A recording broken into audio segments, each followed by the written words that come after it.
Our speaker today, as you can see, is Laurie Canepa. She is the managing director for the state of Texas at a company called StevenDouglas, an executive search and interim resources firm. Her topic is the art of selling yourself. Laurie began her career in finance and accounting in 1997, transitioned into recruiting in Texas in 2006, earning notable accomplishments throughout her career. Her 19 years of expertise within the Texas market and her network of top finance and accounting talent are key tributes that Laurie brings to the Managing Director of Finance and Accounting search role at StevenDouglas for the state of Texas. She excels at placing positions from mid and senior level finance and accounting professionals to C-suite roles in organizations ranging from nonprofits to global publicly traded corporations. Prior to joining StevenDouglas, where she has now been for over 4 years, she spent over 15 years as a partner and division director for one of the top boutique accounting and finance search firms in Texas. She has been featured in Austin Woman Magazine and in the Business Journal, Austin Business Journal, is an ABJ BizWomen member, a member of ACG, a committed member of Texas Wall Street Women, a member of the Texas Society of CPAs, a Provisors group leader, and is an ongoing panelist for multiple organizations. She is active with nonprofit organizations such as United Way Women, Purpose Works, and the Launchpad Job Club. She earned her Bachelor of Science degree at Charleston Southern University in South Carolina with a minor in Spanish and has attended the Masters of Science in Taxation program at San Jose State University. Let's give a very warm welcome to Laurie Canepa. Gosh, all that makes me feel old. Accomplished. I guess accomplished is better. So good morning, everybody. So we are going to talk about this topic. And even though I'm an accounting and finance executive recruiter, what we're going to talk about today, you can use across every vertical, regardless of what area you're in. So we have a PowerPoint presentation that I put together that will kind of go through, the art of selling yourself, which is, all about your personal branding. Are we going to put that up on this? Do you guys have that up on the screen? I made you a co-host, so you should be able to. I'm off my phone because my Teams does not work that great on my laptop. Let me see if I can. See. I got to find it and then pull it up. Sorry, Laurie. Okay. That's okay.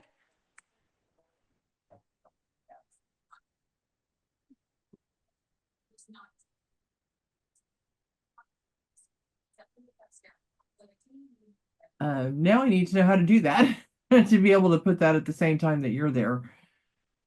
I'll have to share this screen, I think. Which means I'll have to take it from you, maybe? I don't see you in our participants anymore. Let's see. And I don't see a phone number. Where are you? Who, me? No, Laurie. Oh, there she is. And she is still a co-host, but so are you going to be the driver of her PowerPoint, Shannon? Well, I'm going to see if I can pull it up at all just because of the situation that this is. Okay. It's going to look nasty for a moment. There you're doing it. Let's see. Oh my gosh, you've got quite a few. There it is. Yeah, there it is. Perfect. Okay. Yeah, if you could move it along, Shannon, for me, that's super helpful. Yes, I will do my best. I'm so used to not being this role, so my apologies if things go. Sorry. I'm making you work on a Friday. So we will skip the first page because that's just, the title, Art of Selling Yourself, Personal Branding, going through some of these things. And I'm all about, when we have this kind of conversation, Q&A for me, if you want to interject and when we're on a topic, I always feel like the Q&A is better when we're actually talking about it in the moment. So if you have a question, just put it into the chat and then we can kind of, address it at that.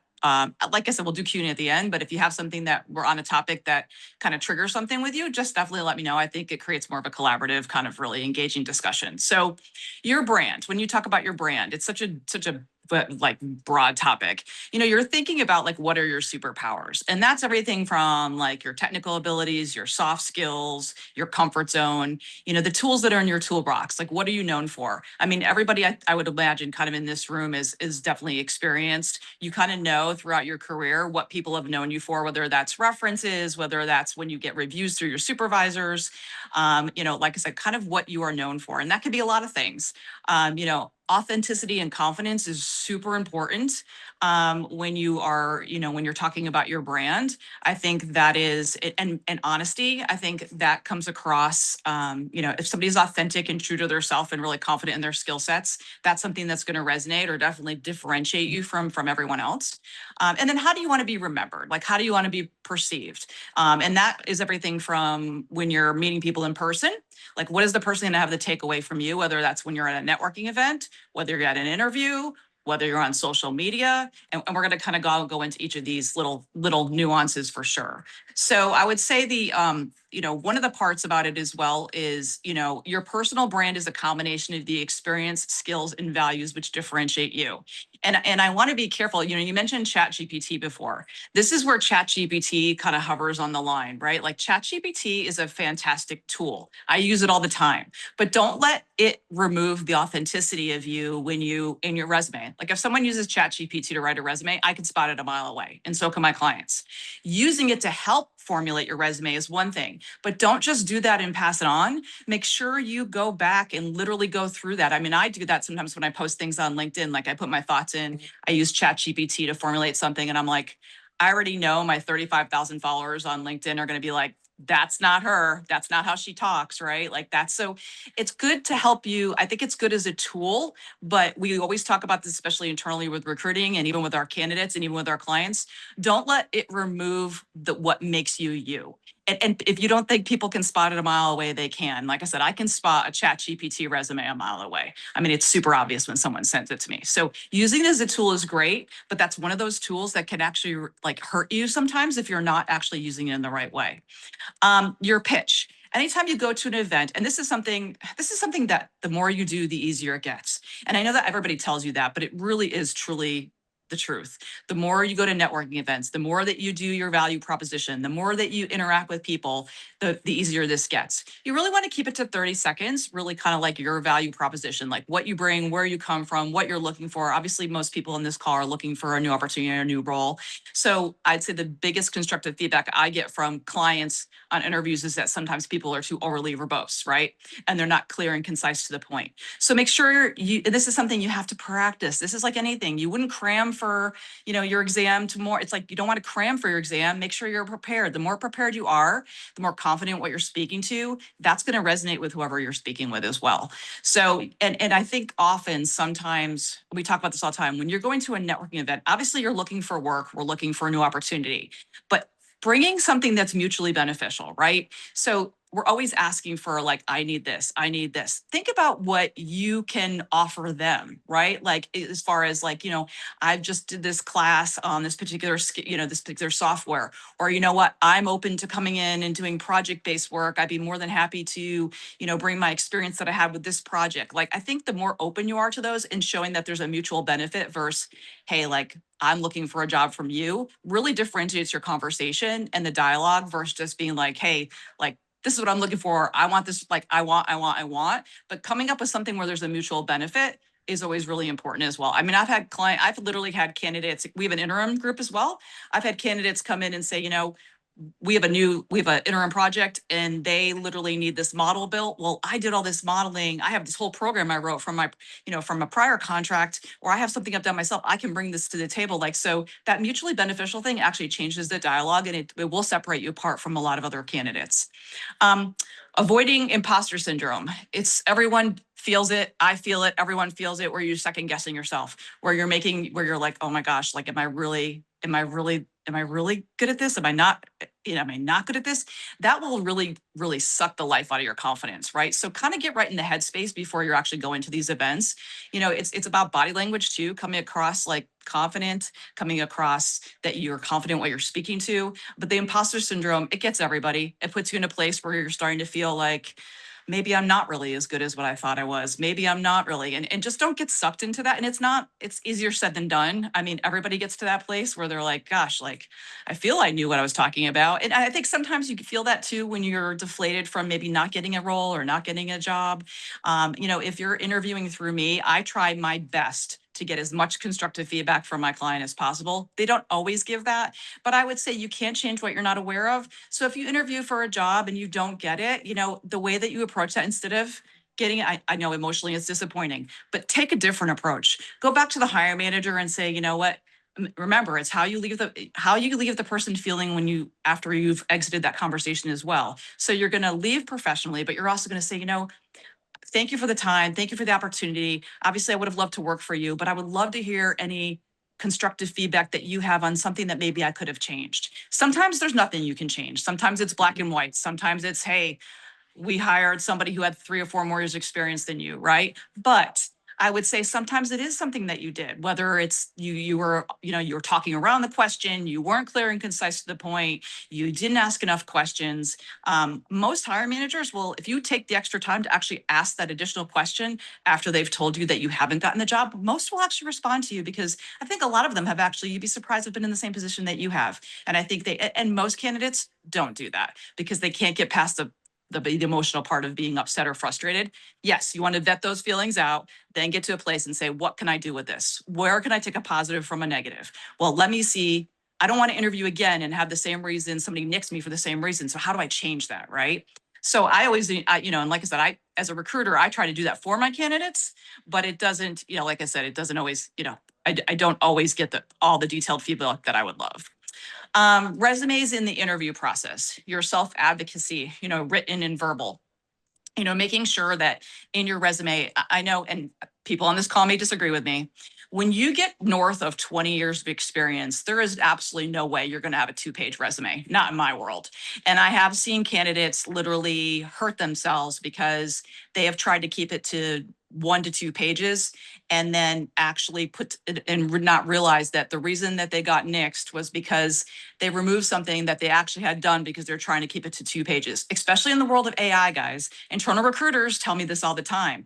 They are looking for probably 4 or 5 keywords. If you don't have those on your resume, they're not interpreting it like they used to. They're not like what I do. I don't do keyword matches. I never have.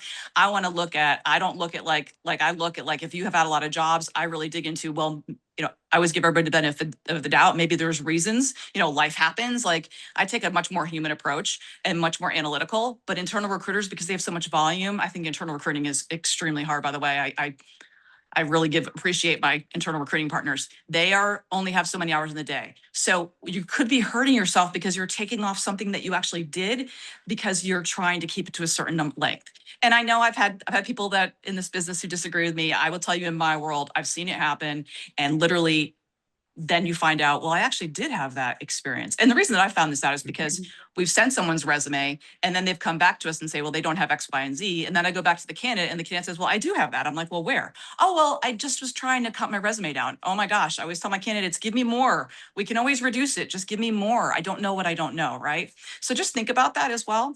And then knowing your audience, right? Like, self-advocacy, knowing your audience. When you're talking to an tool of recruiting in HR, they're checking the boxes off, guys. They are not really typically, especially internal recruiting, they're not necessarily testing for culture, personality, maybe communication skills, literally to see if you're listening and to see if you're on point. So just make sure that you're clear, concise, to the point, answering their question. It's okay to say that you don't understand something, or not that you don't understand something, that you don't have the skill set. They much rather say, hey, listen, I actually don't have that, willing to learn that, but I don't have that. They much more appreciate the honesty than you trying to talk around a question just because you don't have the experience, right?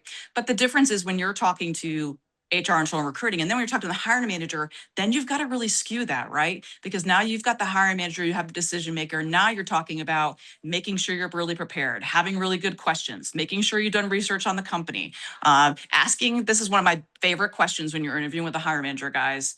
Tell me why this, tell me why you came here. Like, especially it's like one of my favorite questions. And I think most candidates don't ask it. Like, tell me, Laurie, why you chose to come to StevenDouglas. I'd be really interested to hear about it. And then you get them talking about themselves, and it gives you a lot of visibility into really truly why they went there, right? So, you know, what the reasons were for there. And it's a really good way to create rapport and dialogue. And I think it's a question often that candidates miss. And it gets the hiring manager kind of talking more about themselves too, which is everybody likes to talk to themselves about themselves at some point in time. So preparation and research for sure. The only way you can advocate for yourself is knowing how to tie your skill sets and your experience to the company. I have had candidates that literally, like I said, try to cram the night before. Don't do that. I mean, I've literally had candidates where people have said, oh my God, they look so great on paper. What a disappointment, because they didn't prepare, they didn't research, they didn't know anything about our company, they didn't know anything about our history, they didn't seem engaged, they didn't seem excited. And I think, you know, everybody is different. Everybody's personality is different. We're not saying don't be authentic and be yourself. Not everybody is like dancing on the table and those kind of things. But you really, in an interview, you have to be engaging. You have to be interested. Literally, you have to do your homework, and not the night before. If you cram the night before, it's going to take away from your confidence and your ability to really speak to where your experience really resonates with the company. Always try to find too, when you're interviewing, take that job description and go back and find specific examples in your career where you actually did something right within that job description. Literally, hiring managers love for you to visibly paint a picture instead of saying, yeah, I did that. Well, that's great. But if you say, yeah, I did that, here's a really specific example of where I did that project, that just changes. That's like a whole, again, it's your differentiator, because you're painting a very specific example and picture for them to really know, oh, they didn't just do it, but they were able to actually communicate how they did it, how they got from, end to beginning to end. Someone here talked about project management, especially I work on PMP roles. Same thing, like how did you get from the beginning to your deliverable, right? And being able to really speak to that, because doing it and being able to articulate it are two different things, right? And then the final step in kind of closing the deal, literally, I know you mentioned on here, Shannon, I know you guys are going to talk about negotiating compensation and things like that. And that's a whole other conversation, right? But I think making sure that at the end, and this is another thing I think that candidates forget to actually say, if you want the job, just say you want the job. Like I literally have had clients say, I wish they would just say they want the job. So when you leave there and you've answered all their questions and you say, listen, I just wanted to let you know, I really want this job. Like literally be that direct. Like, again, it actually just tells people like about your decision making. Now, on the flip side, if you don't, obviously you're not going to say that, right? But if you do, like literally say to them, like, again, I think it's a piece that people always forget because they think it's like might be awkward. Actually, I've had clients where they've had two individuals where they are on the fence, and that one individual that literally said, I really loved our conversation, our discussion. I just want to let you know, I want this job. Like, I want this career opportunity. And it could be as small as that, because you have to remember, clients and hiring managers and companies are looking for reasons to rule you out, not rule you in, right? So don't give them one, and then the post-interview follow-up. I know this is super old school and you don't have to send like written thank you notes, but sending thank you notes in a timely manner, guys. Again, it's a part of your self-branding and your differentiator and your advocacy. And when I mean in a timely manner, I don't mean like you interview today and you send it next Friday. I mean, send it within 24 to 48 hours. And here's the reason why. You are still really fresh in their mind, right? And I always pick something in that thank you. I know we like to use like generic thank yous. Make it very specific to maybe something that came up in the conversation, because again, it will trigger something with that hiring manager. Oh yeah, I remember I talked to Laurie because we were talking about that specific example or that specific experience, or we were talking about even something simple. We talk about using tools in your toolbox. Like we're talking about, like I played collegiate soccer, Division I college soccer. So like we were talking about how we both were collegiate athletes. Like put something in there that's going to personalize it and really brand you and make you different than everyone else. But do it with it. I have seen clients make decisions based on thank you notes, guys. And I've seen also people send thank you notes and forget to change the name. I've had them sent to me too. If you are using the same thank you note and just tweaking it a little bit for multiple interviews you've been on, please, please, please proofread or have someone proofread it so that you're not putting someone's other name in there or someone's other company. I mean, I get them a lot. I get people that send me cover letters that are like sending it to me, but to another recruiter's name. And like, honestly, for me, I'm kind of done with the candidate at that point in time, because it tells me a little bit about their ability to be detail oriented.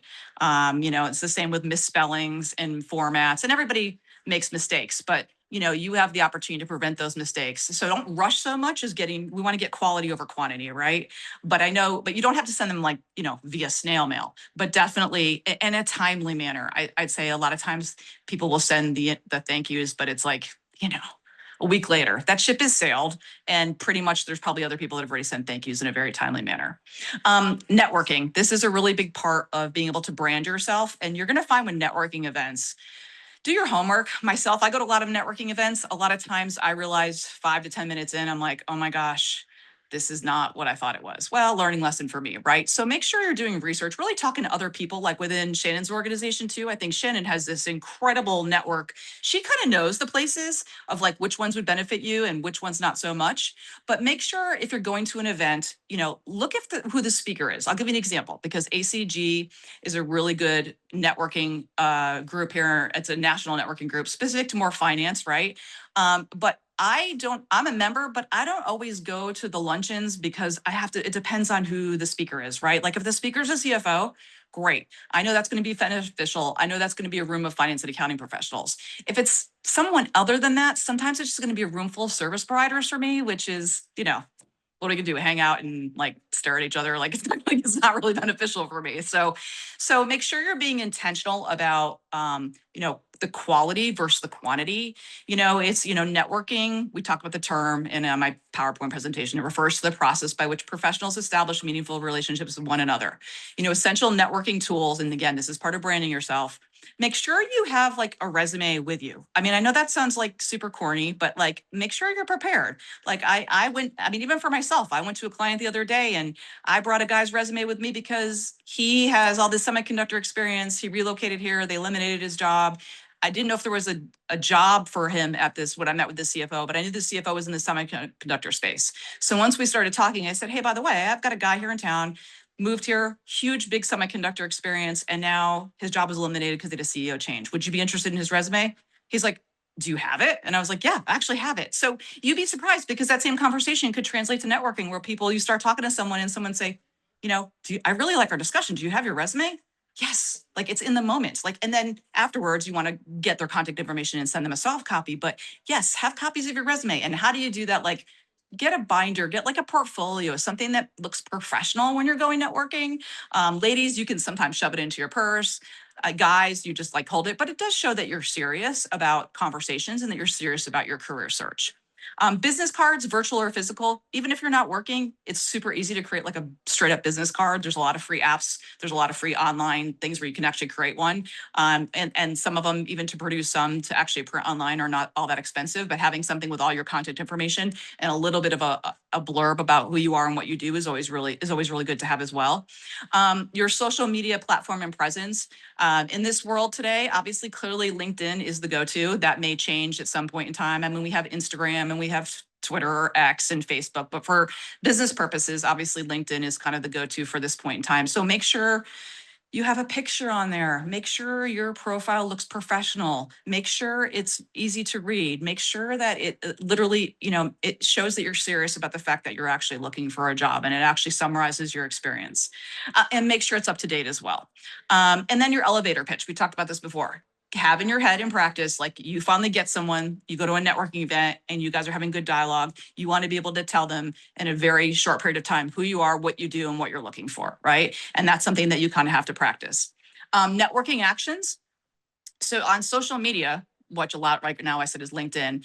There's a lot of groups that you can join and follow that are relative. I think this is a piece that a lot of people forget about on LinkedIn. There are a lot of groups that you can join or you can follow, which is going to, if you actually follow them, is going to actually trigger whether it's career opportunities or events or news within that particular group. And they limit you into amount of groups. So look at the groups that speak to you or kind of in your verticals, and look at the number of members. Like you don't want to join a group that has like 4 members. Like how beneficial is that going to be for you? But it's the groups, and there's a lot on there. I mean, there's some that are Austin specific guys, like Austin Technology, or, like for me, it's Texas Chapter CPAs, right? So like you want to look at those groups, because those are places that will trigger you when there's something on. If you're following them, you're going to get it.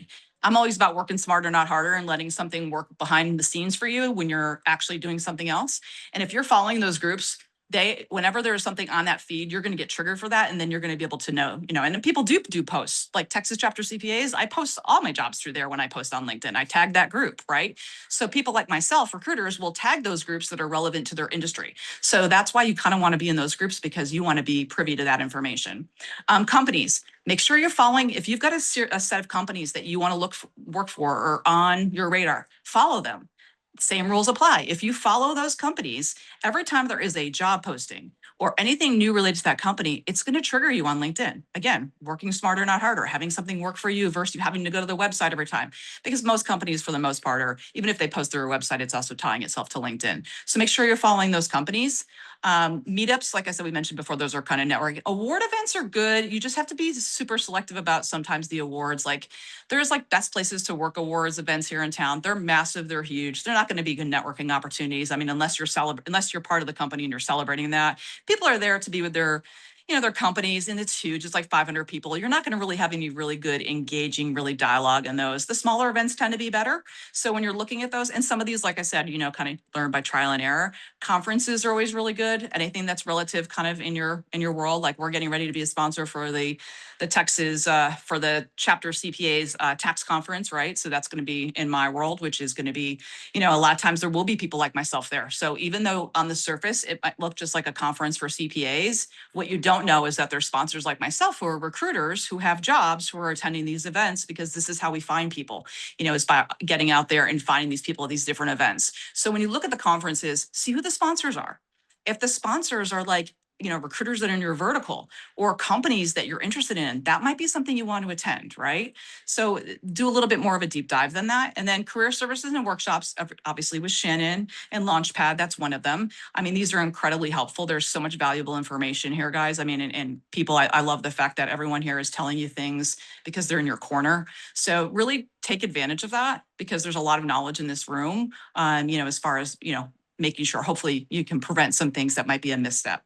And then investing in yourself. And I know sometimes when you're not working and you're unemployed, that's easy to say, but there are some things as far as, especially technology, really being up to speed on, specific tools, ChatGPT, people right now want people that are running towards technology, not away from it. And I think that's the biggest thing, is sometimes I think people feel like technology is going to eliminate jobs. But if you talk to most hiring managers, depending upon what vertical you are, in my vertical anyways, they're looking to, they want their teams to embrace it, to help them work smarter, not harder. They're not necessarily looking for these tools to eliminate their jobs. And I think sometimes candidates make the assumption that a company investing in technology means they're looking to like literally eliminate their job. That's not necessarily the case. I had an example with a client where they had an AP person who'd been there for 20 years, and she knew that they were looking to buy an AP software that was going to help them literally basically run AP a little bit more seamless. And instead of asking about, okay, so we're getting this new tool, what does this mean for me? She just assumed that meant her job was going to be eliminated, but that wasn't the case, guys. So she went ahead, didn't ask anybody, been there for 20 years, went and resigned, took another job, and they were like, why are you leaving? And she's like, well, I just assumed that software was basically gonna assume, basically take my job. They're like, no, we were kind of hoping you were going to be the expert user, right? So it's a perfect example of don't make those assumptions, because you just don't know really what leadership is thinking until you actually talk to them. And I could tell you, I think she probably would have rather stayed, but she'd already made a commitment to another company. So, I think so, but it's a good example of sometimes they're not always looking to, looking to replace you. And then I have this really great one pager on social media and branding, and you guys can read through it in more detail. We have a technology search group within StevenDouglas, and they did this whole one pager about social media and branding, and about how you're a brand, whether you like it or not. And I have a really good example. And then I'll kind of open up for more questions. But every action has a footprint.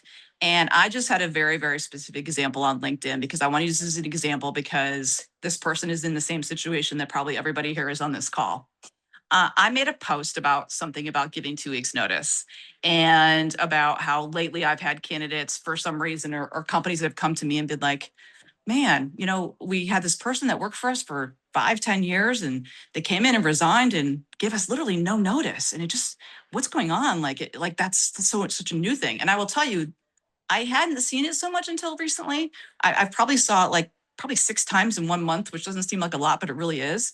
So we talk about this and we go back and forth about, well, 2 weeks notice. Well, if they're letting me, like all these different things about, at the end of the day, regardless of how you feel about your employer, if you give 2 weeks notice, you have every right once you give the 2 weeks notice, if it becomes bad or toxic, you walk. But on paper, and what HR has documented is that you did the right thing and you provided 2 weeks notice, because I know every situation is different. So my point, I had someone on LinkedIn who started posting, like putting comments on there. And I'm not a big person. I think we can agree to disagree. I think that we can have good collaborative conversations, but her discussion on there became super inappropriate. She started calling out names of companies. I had to like block her and delete her from the feed. And literally, it's not just my perception. There were other people on this feed that didn't know her from Adam and literally were trying to give her advice about, listen, you might be careful about how you approach that because you're coming across super defensive, super deflective. Like these are people that don't even know her that are already making a perception about her because of what she posted on LinkedIn. And so there are places where you can be super authentic about what you feel and how you feel and where you sit in politics and in your personal beliefs. LinkedIn's not one of them if you're a job seeker. Like, remember, clients are looking to see where they can rule you out, not rule you in. And I'm not saying being authentic and be yourself, but if you don't think that they're going back and looking and seeing what you're posting on LinkedIn specifically about something, you're sadly mistaken. And I literally tried to give her advice, and the response was super unprofessional and super inappropriate. I mean, I did give her a chance to literally I actually deleted it to protect her, because if that company saw that post, I didn't want her to get into a place of defamation, right? So just be super careful, and you'd be surprised. Like I said, Facebook, post all day what you want. Just make sure the visibility is what it is. Just make sure that you're, however you have it, what the visibility is and the private part about it, make sure that you have that so that not everybody in the world can see that. But LinkedIn, it just is what it is. And the whole 2 weeks thing, I've had people are like, well, if they're going to let me go, they don't give me 2 weeks notice. I get all of that. It doesn't change the fact that you need references. And if you want a good reference from your prior employer, you need to leave there in a professional way. Now, again, if you give them the notice and then it gets bad or it continues to be bad, you have every right to be like, listen, I did the right thing. I gave you my notice, but this is just not a good place for me or my, mentally, physically, emotionally. You have a right to do that. But when somebody needs references in the future, basically they can call and say, hey, is this person eligible for rehire? Well, yeah, they would, because they gave 2 weeks notice. But I've seen most recently people literally just walking. And I really hadn't seen that and people at a very high level too. So it's just a little surprising. And I know we can talk all day long about, well, you just have to take the emotional component about it. And you might be right. Right doesn't get you necessarily the job that you want or perceive you is right. And you have to kind of take that and put it on a shelf. And I only use that example because literally this person on LinkedIn did not do herself any favors. And I tried to help. I really did try to help and say, she's earlier in her career. I think there's a degree of immaturity to it. But so I tried to say, hey, listen, I deleted it because I was protecting you. And that didn't even go over very well. So I know that's a lot. That's a lot. But just remember, like I said, your every action that you have on here has a footprint. Everything that you do, people, especially when you are looking for a job, they are going to look there. They are going to see what your LinkedIn looks like. They are going to see who you're connected to. They are going to see what you comment on. Don't give them a reason not to hire you, right? Because when they're trying to make a decision, like I mentioned, they're looking to how to rule you out, not rule you in. So that's a lot. And and I talk fast. So originally from the Northeast, been here for 20 years. So that's a poor excuse, but I'd love to open it up for any Q&A.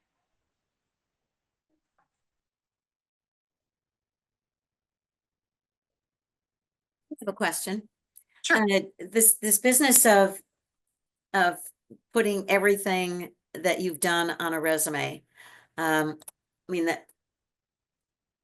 So sometimes companies will ask for a curriculum vitae, which is everything you've ever done, and they want that the entirety of your career. Can you give me an example of something that you said somebody, I don't know if you had a specific example in your head, but so often the things that you've done a long time ago are, they're obsolete, it's old technology, it tells how old you are. It seems as though usually people do not want to, companies do not want to see those earlier skills. Can you give me an example of Sure. one? Well, that's, if you're talking about a functional resume, I don't like functional resumes, and neither do my clients. They want to know when and where you did it. So we need chronological, right? Like I need to know each job description when you did it so that we can see which things might be dated, right? And when I say we cut the resume down, if you've got 30 years of experience, we don't want to keep it, we don't want to go back to 30 years, right? We want to go back, we want to keep it within, like I said, probably I'd say the last 15 to 20 is probably relevant. Anything before that, you probably don't need to really include on that. But you want it, like the functional resume is maybe what you're talking about, where it would be really hard for me to see if you put skill sets up top and then you're line iteming them one line item by one item. It doesn't tell me when and where you did it. So it's hard for me to tell about, whether it's relevant. But if you're actually putting it under your job description, then people can tell like whether it would be time relevant or not. And I'll give you an example of what they didn't put on here. So they kept putting financial reporting, but they weren't actually using the letters SEC, right? Even though they'd done SEC reporting and financial reporting mean the same thing. Well, they do and they don't. SEC reporting is for a publicly traded company filing 10Qs and 10Ks. Financial reporting can mean the same thing, but it can also mean financial reporting in a private company where SEC wouldn't apply. So they had done both, and they didn't include, their current company was straight up financial reporting for a private company. Their prior company, they'd done financial reporting, but they'd done SEC reporting, but they didn't put SEC in there, right? Even though I knew it was a public company. So, and I had that in the write-up. But the client literally nixed them and said, well, they don't have SEC reporting. I'm like, because you have to remember, internal recruiters, like I said, I'm the hardest job. They have to be knowledgeable a lot and an expert at nothing. They wouldn't be able to interpret the fact that and know that that company was a public company and know that, okay, it says financial reporting, but she means SEC reporting. That's my job to be able to convey that to them. So they literally were going to nix her because she didn't have SEC reporting, even though that's what she did, because she was just noting it as financial reporting. So we were able to actually overcome that objection and get her an interview. But if she had just applied directly without going through me, she probably would never get a phone call because they didn't see SEC on there. Does that make sense to you? Yeah, no, and I wasn't talking about functional, but I was talking about like usually people will go back 15 or 20 years, and I thought, and then if they wanted to, they would put for something that happened before that, they would just put a job title and a company, Right, right, and no details. But I right. thought you meant details from, like, 30 years ago. No. Sorry. No, I meant like Okay. more than, I just see people sometimes with like I have 25 or so years of experience, like try to cut a resume down to one page and only show like, 5 to 10 years of experience, and you're just doing yourself a disservice. And the dates when you graduate on your resume, I make my candidates put it back on. Everybody's different, and I'll tell you why, and I'll tell you a story about why. I'm all about honesty and transparency and developing a relationship on the front end. I had a candidate who had just turned 62. She really thought her last job was her last job and the company was acquired. She took off, she cut her resume down in half. It looked like she'd only had maybe 10, 15 years of experience and took off the date that she graduated college. So she's getting really upset because she's going to all these early stage technology startup companies and she's getting nixed. And she really feels like total ageism, totally discriminatory. And I kind of take a different perception on that. I feel like, how do you think that they feel, right? Like, do they not think that you're a little misled, because what they're expecting is somebody with 10 to 15 years of experience. They are thinking, and there's a culture component about these guys. Everybody wants to fit in where they work. If a company doesn't see the value in the experience, why would you want to work there anyways? It's never going to feel comfortable. It's always going to feel forced, right? And her and I had to have ongoing discussions about this because we agreed to disagree. And I said, you keep interviewing with these stage startups and 30-year-old CEOs. And at the end of the day, if they interviewed you and you kept your graduation date and everything on there, they already know, they have an expectation of what's coming through the door. That's what they're looking for. You guys are on the same page day one. But because of what you're doing, they're already saying, okay, I feel a little misled because her resume dictated something completely different, right? So we kind of talked about this, and then she kept interviewing and same thing kept happening, took our date off, and then she said, okay, I'm willing to listen. And I said, okay. So we talked about it, put it back on. And then we had a company that was a company where this is about culture fit, culture fit, personality fit, everybody, that's the make or break. And the company was going to, was called, actually called, what was they called? Business Suites, I think. Business Suites. They were like, hey, Laurie, we need a controller. We are a little worried though, because we're probably only going to need a controller for 2 to 3 years because we're definitely going to exit. And we're just worried that we don't want to mislead someone about coming in here and thinking this is like a long-term career growth opportunity. What did I know? I knew that the CEO was 65. I knew that the COO was 62. And I knew that my candidate was 62. And what a awesome story. So she goes and interviews. They end up becoming BFFs. They also gave her equity. And then she was able to kind of work the next 2 or 3 years that she wanted. But she actually got that interview because they didn't want the young and up and comer. They needed somebody who fit into their culture, who wasn't looking for a job for the next 10 years and just needed and I don't say that those instances, I feel like that was a karma moment too, but I don't feel like those always come up. But I will tell you sometimes her and I had to get through it because you have to look at it from the hire manager's perspective as well. And I know there's people that will tell you something differently. I'm just saying from my own experience, that's what I've experienced, because you have to understand they almost feel like they were a little misled on the front end too. And I just don't feel like that's starting off on a great foot about being honest and transparent. And it's the same thing as far as salaries and compensation as well. No one likes surprises. No one likes for you to interview and then realize by the end of the conversation, they get to you, by the final interview and realize that you're $30,000 more than they can afford. So being really forthright with that on the front end. And like I said, I've had people that will disagree with me, but my own experience, specifically that one, ended up being, but it took me a little while for her to get there, for sure. And you just have to remember, put yourself in that person's shoes or yourself. And at the end of the day, I look at it like, if they don't see the value in your experience, why would you want to be there? It's always going to be awkward. It's always going to be forced. They always are probably going to be looking to maybe even replace you. Like, it's just never, I just feel like it's never going to be a win. I've never really seen it work out to anyone's benefit as far as that goes. Because at the end of the day, in Texas, most companies are still having you fill out an application. You still have to fill out when you graduated. So at some point in time, you're going to have to put that on paper as well. Yeah, that's a very good point. Yeah. I like your take on it. Anybody else have a question? You can unmute and ask your question yourself, or raise your hand, or put it in the chat. I had a question. You were talking about pitches earlier, about like your 30-second pitch, and talking about maybe what you can do for that company or organization. What if you are a recent grad and you have less experience? Kind of how does that change your pitch, your 30-second pitch? I'd say, so if you're a recent grad, I'd say I'd say really being open to some things. Like, you want to get your foot in the door, right? So being open. So you might be looking for a specific path, right? But kind of being open to anything that they might have, even an internship. Like, if you're a grad, like this makes me feel dated, but I've been helping my CFO's kids find jobs with like paid internships, right? And for me, it's like, and I'll always help you with this too. Anybody who's on this call and who's actually showed up for this call, if you ever need my help to get you to a shorter path to the right person, and there's a company that you've applied for and you feel like you're a really good candidate, reach out to me and I'll see what I can do. Like I do this I don't place like entry-level grads, but I help entry-level grads all the time, because candidly, my son is 20 and I hope someone helps him someday. So I kind of look at it like a pay it forward. So sometimes it's just, saying, hey, you know what, I'm willing even to come in. I'm a new grad. I'm willing to come in and look at some type of internship. A lot of internships for new grads are paid. So willing to kind of put a little skin in the game as far as that goes. But again, kind of looking for being kind of open. What's your industry, or what's your degree in? My degree is in psychology, and I worked in the nonprofit field, but I'm looking to pivot, I think, to higher education, even like community college, something like that. Or even I was kind of interested in law a little bit, just like trying to figure out, I think, what piques my interest. And then, are you currently not working? I worked at a nonprofit. I'm trying to transition to something else, so I picked up like shifts at a food service.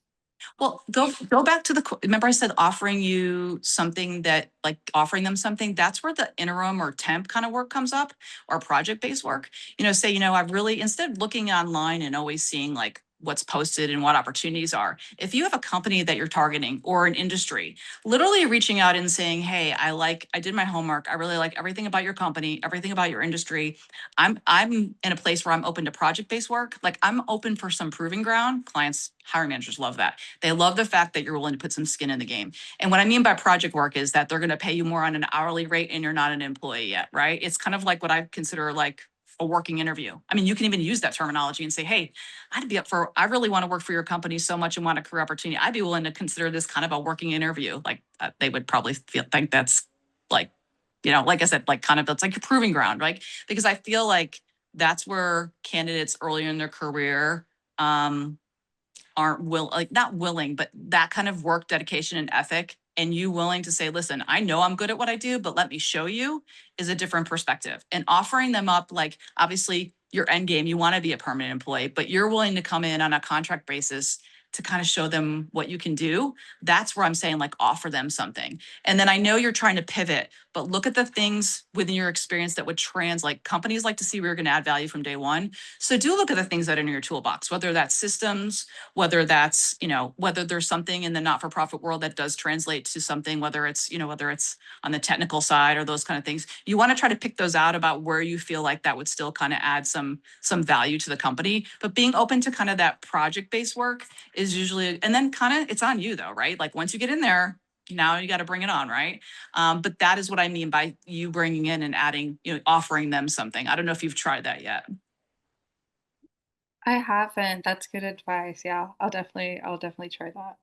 Yeah, instead of, and here's the other part, don't oversaturate the company with your resume. And what I mean by that is if you want to work at a company and you see they've got 20 different roles, but you're really only interested in 2, don't apply to all 20 because it really does, it makes clients feel like you're just looking, I know we are looking for a job, but they want to know you're looking for a career and not just a job. So don't just apply to the ones that you really like and the ones that fit your skill set. Don't apply to like everything that's there. And I say that because I get that with my postings. I get someone who will literally apply to a controller, to a financial analyst, to like they're so all over the map. I'm like, they don't even clearly even know what they're really looking for. And hiring managers kind of feel that same way. And then take it one step further. Once you apply and literally go and find, LinkedIn gives you the beauty of finding who the hiring manager is, and then use that approach that I was talking about. Say, actually applied for one of your jobs, super interested in your company. Just so you know, I would be willing to come in on a project basis or a contract basis because I really just want an opportunity to prove myself. And find someone, like I said, LinkedIn gives you the beauty of literally finding someone, on social media that you can kind of connect with. Other than typically HR, you want to try to find out who the hiring manager is. You can usually figure out that in the job description. Even if they don't put the name of the person, literally in the job description, it will say typically who it reports to. It says director of finance, go on to LinkedIn and go Dell plus director of finance. Like it will come up and then you can actually go and make it more specific. And again, it will be your differentiator. Most candidates are not going to do that or take the extra step. Thank you. Of course. Yeah, good advice. Very good. Anybody else with a question? Laurie, I'd like to know what kind of software you guys are using as recruiters to weed people out, and what you kind of see when a resume comes through. So we have an applicant tracking system called Bullhorn that we use, which is just more to track our candidates. But we use LinkedIn Recruiter, which is, you guys wouldn't necessarily see it. It's a package behind the scenes. So when you guys actually tag that you're open to work, but it's not visible to the world, we can see that you're open to work, right? So we can see and we can filter based on experience. We can filter based on years of experience, like, education. So when I get people through those posts, that's what I'm kind of going through is filtering. I will tell you, I don't look at anybody who doesn't attach a resume. I need you to attach a resume, right? As far as that goes. But that's what we're kind of using for our software. So when you have yourself on LinkedIn, there is a way for you to tag yourself as like available or open to work. A lot of times for me, that's where I'm going first because I'm looking for more of the active job seekers. So make sure you have yourself tagged that way because that's often what most recruiters like us are doing is we're going through and looking for the people who are really looking for work, not just now obviously in my world, we target passive players, which means I'm looking for people also who are currently employed who not running from anything, but they'd be running to the right thing. But I will tell you the first people that I look at through anybody that comes through my posts are the people that are open to work. So make sure you're tagged that way, because most recruiters are looking there first because they know that you're serious about making a move. They know you're serious about a new job opportunity. And honestly, most of us want to be able to, help someone find a job that's looking for a job. So make sure you're tagged that way on LinkedIn. Ooh, thank you. Good to know. Anybody else? Here's your last chance. Recruiter in the room, in the house. And I do accounting and finance, but just so you guys know, we also have a technology search team in Texas. We also have an HR search team as well. We have others, some specific verticals like supply chain, marketing, sales, a little bit smaller. And then we also do have an interim resources group. So we actually do have a group that does interim work. And sometimes that does turn, we don't typically do temp to hire, but does it happen? Yeah, it does. We had a CFO, we put in an interim job and they loved him so much, they converted him perm and it ended up being kind of like a win-win for everybody. So we do have interim project-based work as well. And you actually end up being our employee. So you're our employee. And then at a certain point in time, you actually get the same benefits that I get as well. So, and typically, like I said, that's just project-based work, but it is a nice way to keep some work on your showing some activity on your resume. And you never know what happens in contract work. As I mentioned before, contract work and project work can be a really good working interview for you. Even if they're looking for someone perm, if you're in there on a contract basis for that same role and you're already a proven entity. So even though I'm showing them candidates that are permanently on the perm side that are working, if you're already in there doing the work and they really like you and they think you're a good fit, who do you think they're going to go with? They're going to go with the person they already know that can do the job, that they know fits in culture fit wise, versus taking a leap of faith on someone that they haven't seen before. So that's also where you can advantage with contract or project work is even if they're looking for someone perm and they're still kind of trying you out, that is your opportunity. It is much easier and a much simpler decision to hire the person that they know can do the work they like, fits in culture fit, than taking a risk and starting the interview process all over again. So that's also why I say take that angle sometimes, because it does give you an advantage. I can There's attest a to that. question in the chat that says, how does somebody tag someone as open to work if they're employed and don't want their employer to know? There is a way. So not open to work where it shows little frame on LinkedIn.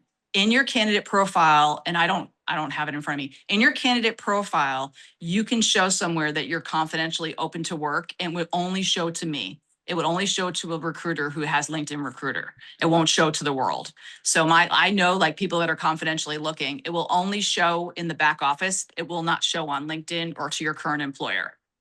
And I don't have it in front of me, but there is a way to tag yourself because that's how I find people all day long and they're working and no one knows they're looking. It's listed in open to. Open to, right? And then Yep. there's a drop down and then you go in there and it says you just want recruiters to know. Yeah, don't use the frame on LinkedIn that says open to work. That's not what I'm saying. Right. No, we don't do that. But the one behind the scenes, it is, like I said, it is the first pool of candidates that I know that I go to because I can filter of who's open to work. Those are the first people I go to before I talk to anyone else who's applied. We got it. Anybody else with a question? Yeah, Laurie, this is Matthew. I have a question. Sure. You mentioned that your company has, supporting people who are interested in other areas as well. What is the best way of reaching out to someone? After this call, Shannon, you can share all my contact information. Just if you can send it to me and then I can point you in the right direction. We have, so StevenDouglas is not a new brand. We're just a newer brand to Texas. Our brand has actually been around for 41 years. They hired me 4 years ago to expand the presence here because accounting and finance is our core. And then we build around that. So in Texas, we have accounting and finance in both Austin, Dallas, and Houston. We have technology in Houston and Austin. We have HR across the whole state. We have interim resources across the whole state. So now we've kind of expanded. We're a top 10 recruiting firm in all of those markets, and we are a top 20 executive search firm nationally. So if you want to just send your resume to me and I'll get your resume into the right hands of the person that can help you the best. Right. Thank you. One more question. Sure. The other thing that you mentioned is about LinkedIn identifying who the hiring manager is. Mm-hmm. I find it very difficult to find who the hiring manager is. Typically, they don't say that. What is the easiest way to do that? I mean, you have to think about sometimes it does in the job description. It will say like reports to controller, right? And then you just got to go figure out, it's old Boolean logic on LinkedIn, guys. You put the company name, a plus sign, like so instance, like I said, like if it was, let's say Dell, you put Dell plus corporate controller, and then it's going to pull up all the corporate controllers, you know, within Dell or CFOs, right? So you're using like the old school to find the person. Now, if it doesn't say the hiring manager in the job description, you just kind of have to think about, based on your experience, who would you typically report to, right? And that's who you go search out, right? And it might be the wrong person, but they might be able to point you in the right direction, right? And I use, for me, even when I'm looking for hiring managers, that's what I do on business development. When I see a post or a job that I'm going to go pick up, I read through the job description, see who it reports to. I use the old school like Boolean logic of putting the name in, putting a plus sign, and then putting the title. And that's how I actually find the hiring manager, so that I can approach the hiring manager about partnering with us as a search firm. So you just have to kind of think about, if it's not saying who the hiring manager is, who would you think traditionally, based on your experience, that role would report to? And then that's who I would target. Sounds good. Thank you. Hey, Laurie, I have a question. Sure. Thank you for your presentation today. Recently, a company I was interested in, a recruiter did post, we're looking for this kind of position at our company. So I reached out on LinkedIn right away, but didn't hear anything afterward at all. So just curious how to follow up, or should you even follow up if they've asked and you answered and then there's nothing, what's your recommendation? So they reached out to you? No, they just posted it online from their company that they're looking for a type of position. So And then did you actually apply? I didn't apply. I just went ahead and said, I'm interested in pursuing this. Would you like to talk? Here's my stuff, you know, that kind of thing. Yeah, you got to do double duty, right? So you got to apply, because remember, that's how often they're checking LinkedIn or that kind of thing. Like that's where they're looking, because that's going to go into their database, right? So make sure, what I would have done in that case is go ahead and apply to the actual job itself, because that's where Okay. they're looking, really, to be honest, like, right? And then secondary, then use that as a data point to say, hey, I just wanted to let you know that I'm super excited about this opportunity. I actually applied at this date and time, right? I'd love to hear more about the role, because I really do think I'm a good fit and those kind of things. I would also say too, finding a recruiter can also, I'm not just trying to pump up recruiters, but finding a recruiter who is in your space can be highly advantageous. And I'll tell you why.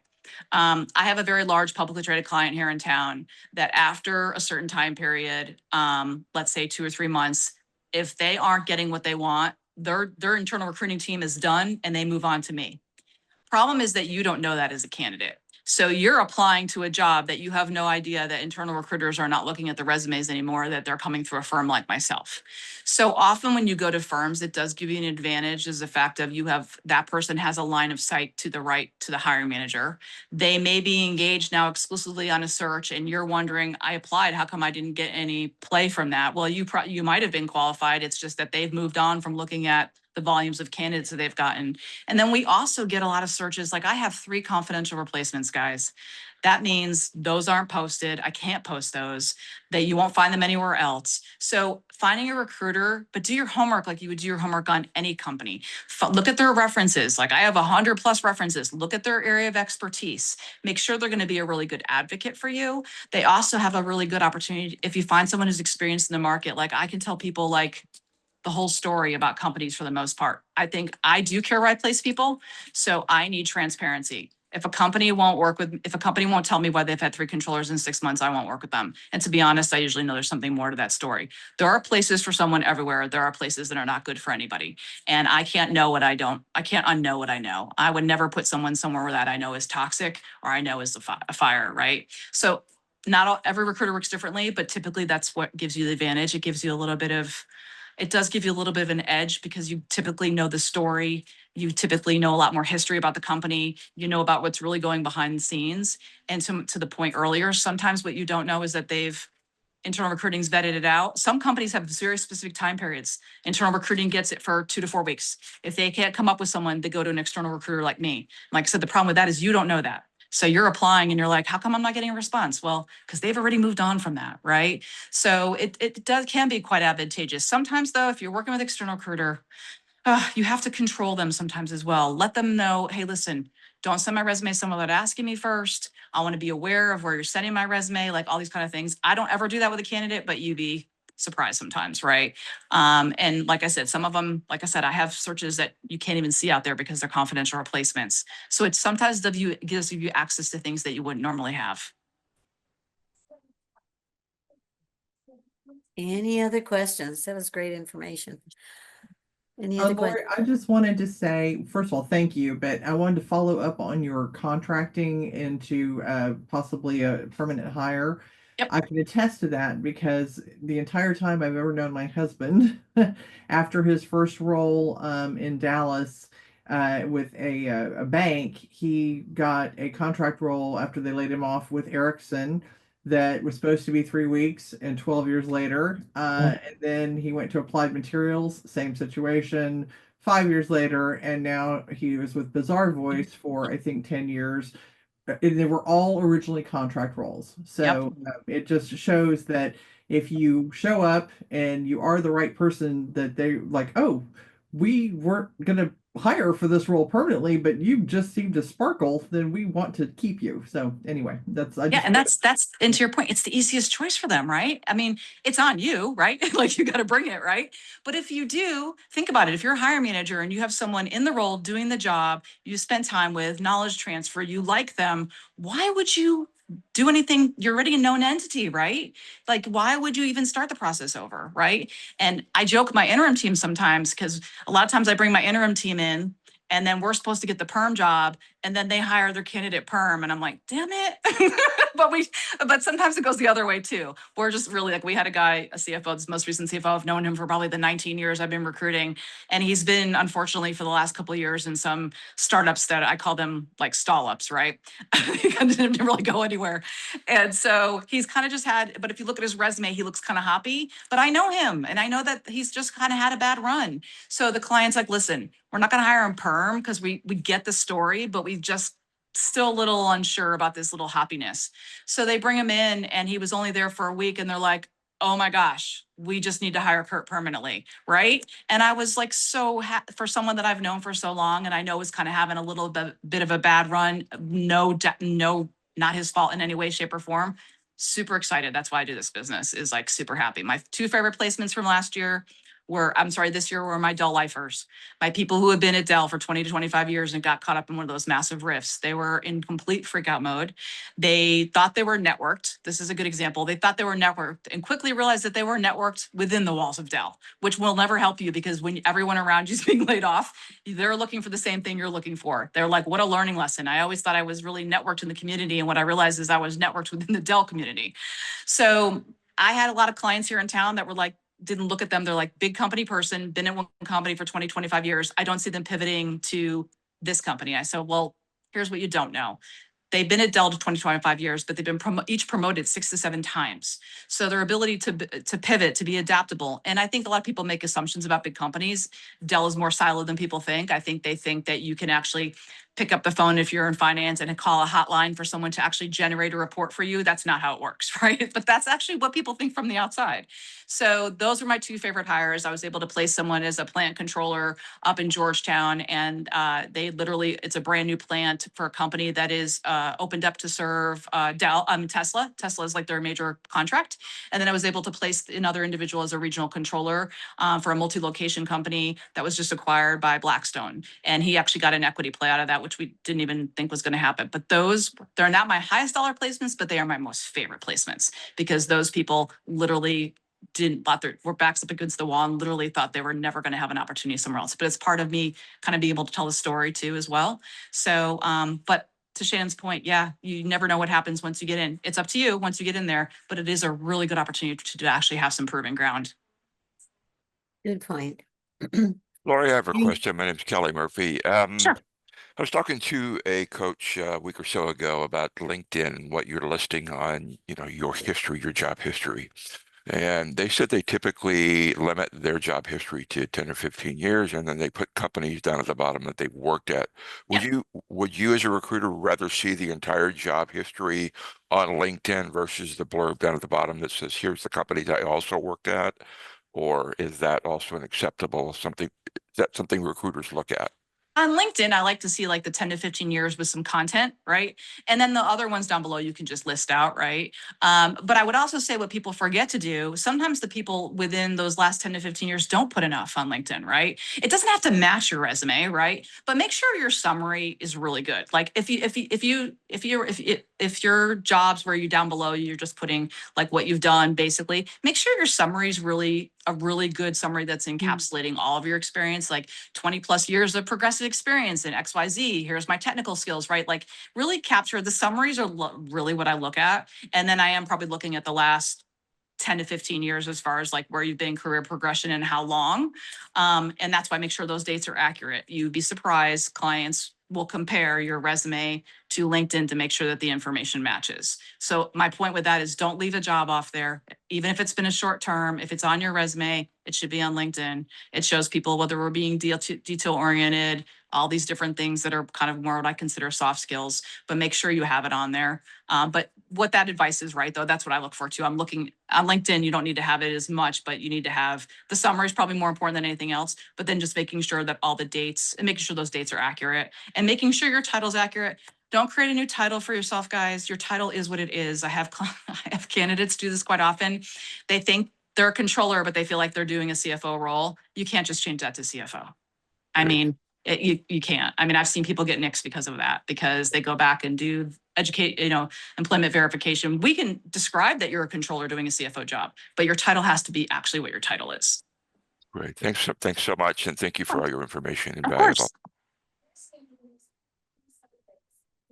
I have to Anybody say else? a very special thank you, actually, Lori, today, because our speaker that was supposed to speak last week said, "Oh no, I had some conflict come up," and so I put the bat signal out to the Austin Recruiter Network group in Facebook, and Lori came through, and I mean. It's like she's done this presentation I don't know how many times, so I can't thank her enough for stepping in and filling that void. So I didn't have to ask Kathy to do 2 weeks in a row since she's doing on the 31st. No, always happy to join. And if you guys ever have any, one of the things I look at is like, if you took the time to listen to me spout out, if I can ever help you in any way, and if I can't help you, usually I maybe know someone that can. So don't feel free to reach out to me. I always tell Shannon, anyone who's on this call, feel free to give them all my contact information, including the PowerPoint presentation. But if I can help you in any way, I always will. Wow. I did not know that you came in at the last minute. I did. That is, considering how busy you are, the level of your position, that's extraordinary. You actually had messaged me as I was getting off a plane. I was on a podcast in Atlanta last week. I got a long story, but through this CFO Alliance network that I'm part of, I got invited to be on a podcast with the Georgia Society of CPAs, and the host was the CFO of the Savannah Bananas. So that was quite interesting. Oh, wow. Yeah, it will drop in January or February.